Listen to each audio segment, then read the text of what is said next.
Petit tirage de cartes ce matin. Qu'est-ce qu'on a à la coupe? Eh bien, à la coupe, on a la femme et les poissons. Chez Yagel Didier, elle s'appelle les poissons. En réalité, il n'y a qu'un poisson. Donc, c'est vraiment l'unité et le tout. Mais c'est aussi le fait qu'avec un seul élément, on comprend que ça représente l'espèce entière. Il n'y a pas besoin de plus pour comprendre qu'un seul suffit, qu'un seul à la solution. Donc peut-être vous avez en réalité la solution. Visiblement, c'est plutôt un jeu qui concerne une femme et ou le féminin et ou la part féminine qui est en vous. Alors est-ce que c'est ça qui pose question et comment on réintègre cette part plus yin? Qu'est-ce qu'on a aujourd'hui? On a les enfants et le voyage. Je vais faire ligne après ligne. La tendresse et le renard, l'inconnu et le travail. Donc ça, on serait plutôt sur la ligne d'un proche passé. Donc avec les enfants, on a quelque chose qui va nous parler des qualités et des caractéristiques de notre enfance. Alors ça peut évidemment être aussi notre part d'immaturité. Ça peut être aussi comment est-ce qu'on confronte un petit peu ses rêves d'enfant à la réalité de l'âge adulte. Autrefois et aujourd'hui, qu'est-ce qu'on a fait avec ses rêves?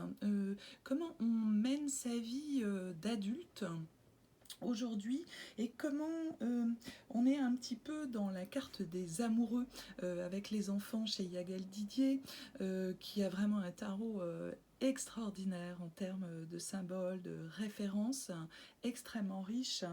Donc là, peut-être aussi un choix à faire. Alors un choix dans cette tonalité-là, entre notre part d'enfance, notre passé, notre jeunesse, ce à quoi on a cru, mais est-ce que ce qu'on croit, c'est la réalité, ou est-ce que c'est ce qu'on a envie de croire, ou est-ce que c'est quand on est jeune, on croit certaines choses?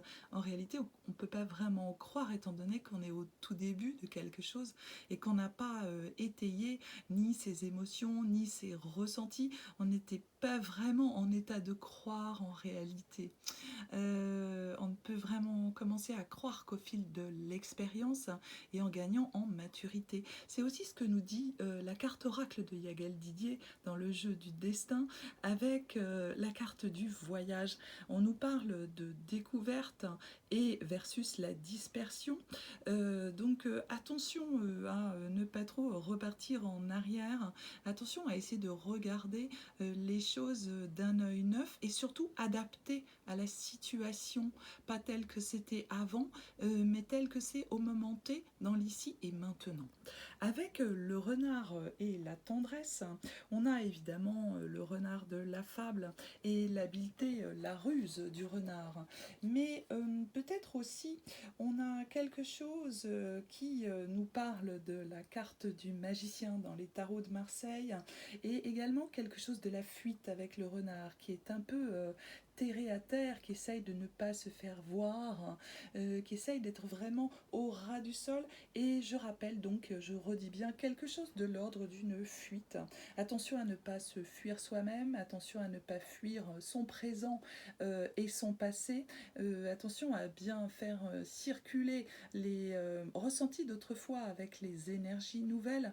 On n'est pas coupé en fait, hein, on est un tout. Hein, et on voit aussi la naissance de quelque chose avec cette carte du renard, avec le grain, la céréale qui est à la base de la carte, la possibilité d'une nouvelle naissance, d'une nouvelle période.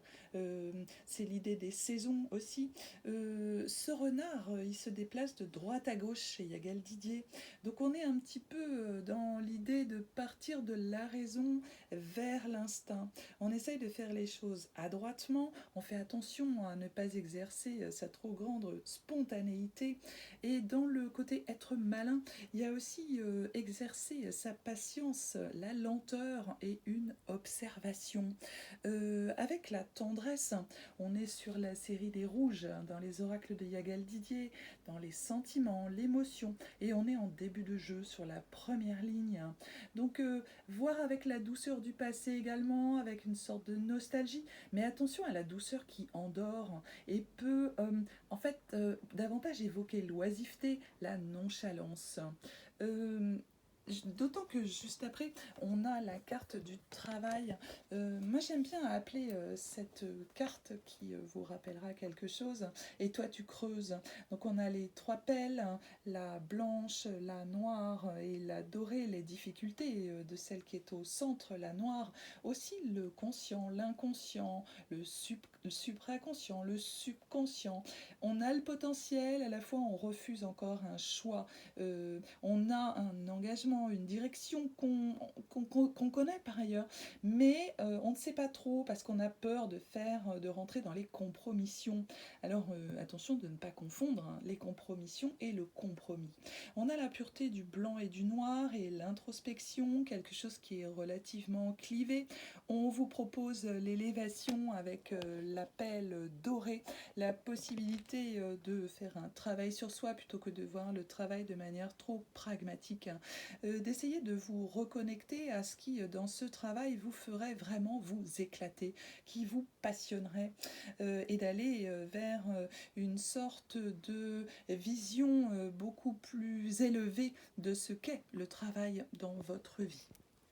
Alors, sur la ligne qui serait celle du présent et de l'ici et maintenant, deuxième ligne horizontale en partant du haut, on a le diable. Alors, vous le savez, toujours les basses énergies du diable, ce qui pourrait nous amener à notre perte. Mais aussi pour Yagal Didier, c'est l'idée de la luxure et aussi le dépressif, les illusions. On a aussi un placement des cartes avec la roue de la fortune en position centrale, à gauche le diable, mais à droite la sagesse. On voit bien qu'il y a une oscillation. Et attention aux énergies négatives du diable, aux pulsions faciles. Essayez peut-être de penser à l'idée de détachement que nous propose la carte oracle du dessous. On a envie d'en sortir, on commence à avoir d'autres issues, possiblement une spiritualité, ce qu'on avait déjà avec l'appel or. Peut-être essayer une sorte de mise à distance des ressentis. Peut-être on essaye d'actualiser un petit peu la situation en s'éloignant de ces émotions. On essaye de voir qu'est-ce que c'est la juste distance à trouver. Alors après, sur la passion avec la roue de la fortune, on évite de se laisser emporter par ses passions et ce qui s'y rapporte étymologiquement. Le pathos, la passivité. La roue de la fortune, elle vous invite à trouver le point d'équilibre, elle vous rassure sur la possibilité de ce point d'équilibre à trouver. Je vais essayer de poser le téléphone sur le socle, hein, puis on va voir ce que ça donne parce que je tremblote. Eh oui, oui, c'est ça, hein, bientôt. Parkinson et Alzheimer, hein, il y a des destins comme ça, il y a des génétiques.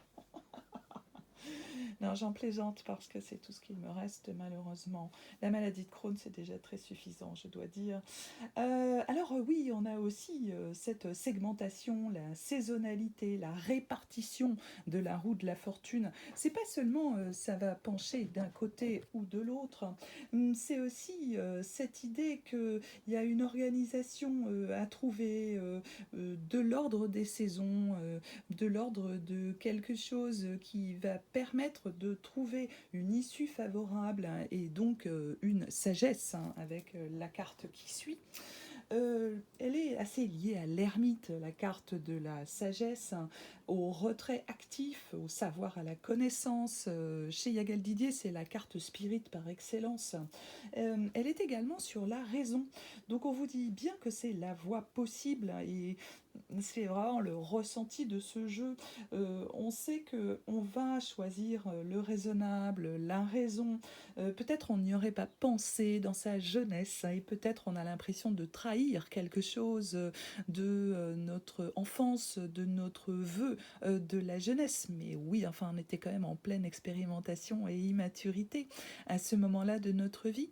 Et il y a des stades, des croissances qui nous invitent en effet à une certaine raison. Mais raison, ça ne veut pas non plus dire que on se trahit. Ça veut dire qu'on a la conscience de son adaptabilité, d'autres voies possibles, et qu'on ne peut pas rester figé dans quelque chose de l'enfance. Passé un certain âge, ça devient même un petit peu dommage, et on en termine par être une sorte de caricature de soi-même. Voilà, c'est vraiment l'adaptabilité qui ressort de ces 6 premières cartes. Alors maintenant, on a les nouvelles. Les nouvelles chez Yagal Didier, c'est pas mal l'iconographie du chevalier d'épée. Elle est par ailleurs sur le pouvoir, hein, et la carte oracle qui nous montre à la fois de grands tyrans et à la fois de grands stratèges. On nous parle évidemment de puissance, hein, et d'abus. On est de retour avec notre cher empereur qui est devenu archétypal, hein, Napoléon, hein. Donc sur ça, toujours pareil, on fait attention à trop d'autorité. Il y a des possibilités d'évoluer vers d'autres positionnements. Et comment on fait pour passer de la posture, hein, au positionnement. L'énergie, c'est aussi l'idéal héros qui part en quête.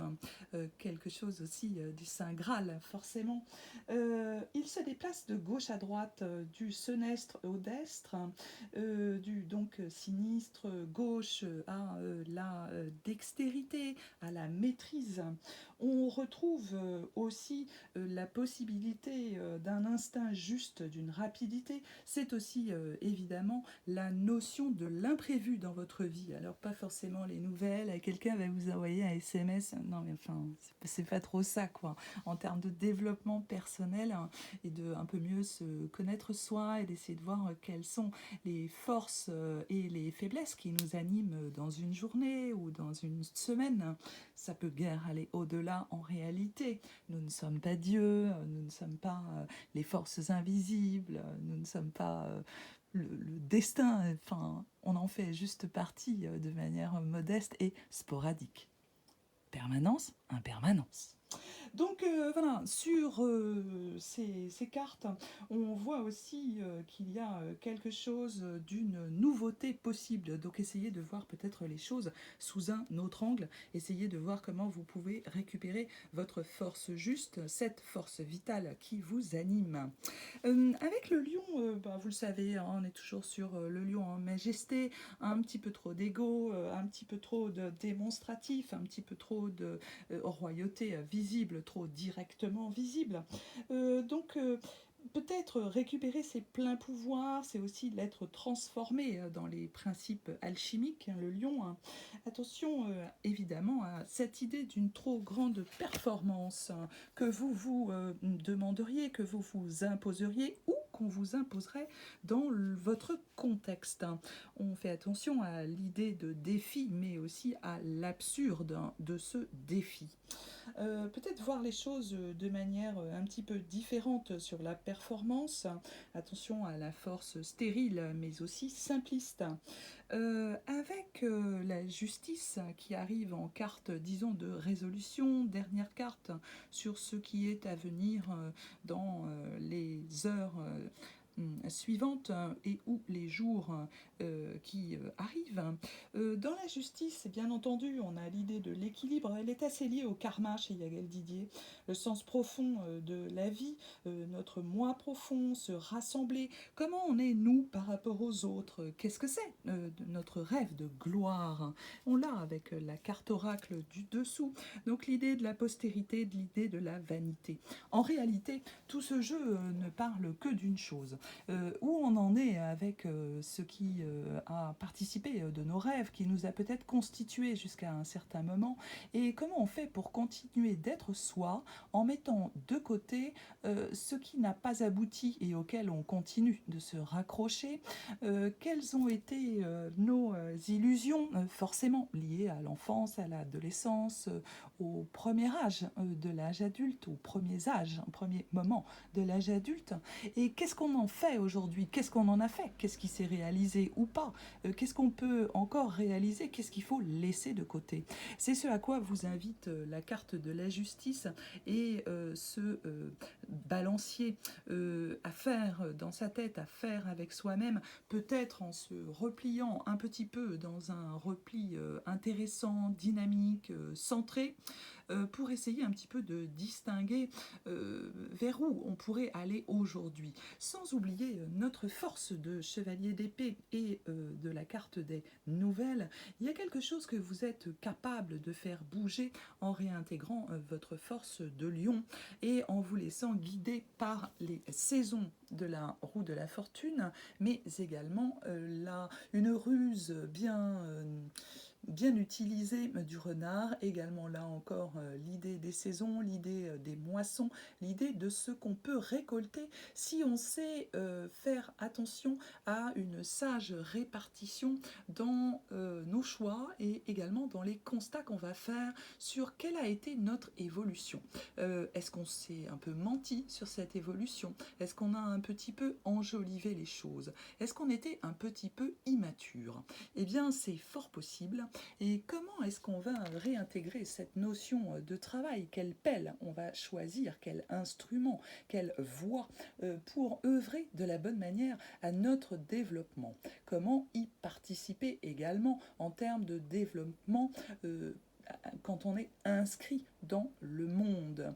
Voilà, pour aujourd'hui, je pense qu'on aura fait le tour. Je ne mettrai pas de cartes supplémentaires car ce jeu est suffisamment clair et parfois avec trop de cartes, on s'y perd en réalité.